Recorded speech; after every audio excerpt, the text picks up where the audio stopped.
है कुछ लिप के कैंसर्स को ट्रीट करना चाहो तो वहाँ पे भी ब्रेकियोथेरेपी का इस्तेमाल होता है।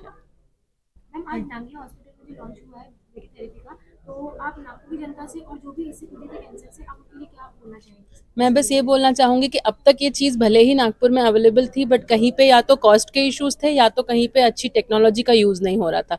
हमारे पास ये दोनों चीज़ें कंबाइन हो पाएंगी, क्योंकि हम इसको जब सीटी बेस्ड प्लानिंग करते हैं तो हम ज़्यादा एक्यूरेटली टिश्यूज़ को बचा पाएंगे, end at the same time cost की वजह से हम अगर इसको अफोर्डेबल रेट पे दे पाएँ तो पेशेंट्स को यहाँ वहाँ जाने की ज़रूरत नहीं पड़ेगी, और एट द सेम टाइम एक अच्छा अफोर्डेबल और एक्यूरेट ट्रीटमेंट से उनको कम से कम साइड इफेक्ट्स रखते हुए अच्छा ट्यूमर कंट्रोल दे पाएंगे। Thank you. किया जा रहा है कि हम दुकानों पे जिस पे जाएंगे उनसे आग्रह करेंगे कि आप स्वदेशी सामान बेचें। हमारा कोई स्वदेशी किसी चीज़ में किसी विदेशी से गुणवत्ता भी अच्छी है, उसकी ड्यूरेबिलिटी भी अच्छी है। यही वातावरण बनाने की हम सड़क पे सार्वजनिक रूप से दुकानदारों से। सर जीएसटी कम होने का गरीब को किसानों को क्या फायदा है? बहुत बड़ा फायदा होगा।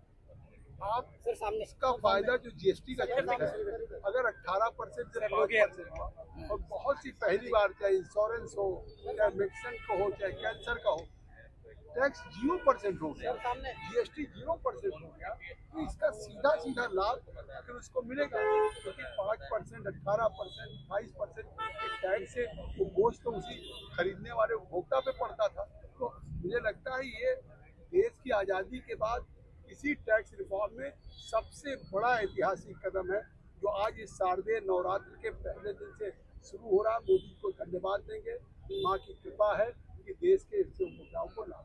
Thank you very much. सांगाल आज जे गव्हर्नमेंटने जे निर्णय दिलाय याच्यात निश्चित प्रत्येकाला फरक पडणार आहे। साधारणतः आज जे दर जे कमी केलेले म्हणजे कंपन्यांनी जे दर पूर्वीचे दर जे होते आणि याच्यामध्ये आज निश्चित फरक पडलेला आहे। म्हणजे जे 355 चे जे रेट होते आता 320 मध्ये आज रेट केलेले कंपन्यांनी। तर गव्हर्नमेंटने जे निर्णय दिलेला होता की 10% कमी करून तर सर्वसाधारण लोकांना ते फरक पडणार आहे, 100% फरक पडणार, आणि गोरगरिबांसाठी तर फार चांगलं आहे, कारण जे निर्णय ते दिलेलं आहे याच्यात निश्चित प्रत्येकाला फरक पडणार। नाशिकच्या त्र्यंबकेश्वरमध्ये 2 दिवसापूर्वी पुढारी न्यूज आणि जी24 तासच्या प्रतिनिधी यांच्यासह इतर पत्रकारांवर भ्याड हल्ला झालेला आहे।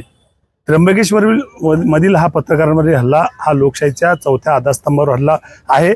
या हल्ल्याचा निषेध सर्वत्र होणे गरजेचे आहे। त्यामुळे आज TV journalist association digital media विंगच्या वतीने आज बुलढाणा येथील जिल्हाधिकारी कार्यालयात निवेदन सादर करण्यात आले। या निवेदनामध्ये या आरोपींवर अशा प्रवृत्तींना ठेचण्यासाठी पत्रकारांना शस्त्राचा परवाना देण्यात यावा आणि या पत्रकारांना न्याय देण्यासाठी संबंधित गुन्हेगारांवर, त्या गुंडांवर कडक कारवाई करण्याची मागणी आम्ही निवेदनाद्वारे केलेली आहे। लवकरच या पत्रकार संरक्षण कायद्याशिवाय त्यांच्या विरुद्ध मकोका कारवाई करण्यात यावी अशी मागणी सुद्धा करण्यात आलेली आहे। प्रशासनाला आम्हाला आमची नम्र विनंती आहे की आपण पत्रकारांवरील होणारे हल्ले पाहता ठोस उपाययोजना करणे गरजेचे आहे असे आम्हाला वाटते। पाहिजे मार्च नंतर काय आपले ऍडजस्टमेंट असेल तर सांगा, मी त्यावेळेला तुमच्या इकडे काहीतरी भरपाई पालकमंत्र्यांच्या ह्याच्यात करून देतो।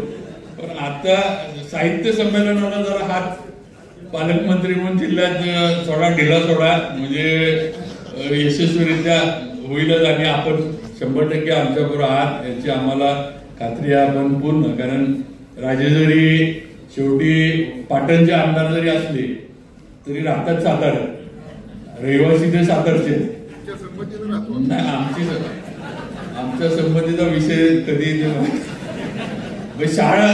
शाळा पण शिक्षण पण साताऱ्यात घेतले। आता म्हणू नका ते माझ्या संबंधी, कारण मी जेव्हा नर्मदा मी केजी मध्ये होतो त्यावेळेला राजे मला वाटते 4 का 5 वर्ष पुढे होते, तेव्हा तसं म्हणू शकत नाही की तुमच्या संबंधीने एक गोष्ट आहे माझ्या लक्षात, शंभूराजांचं नक्कीच पालकमंत्री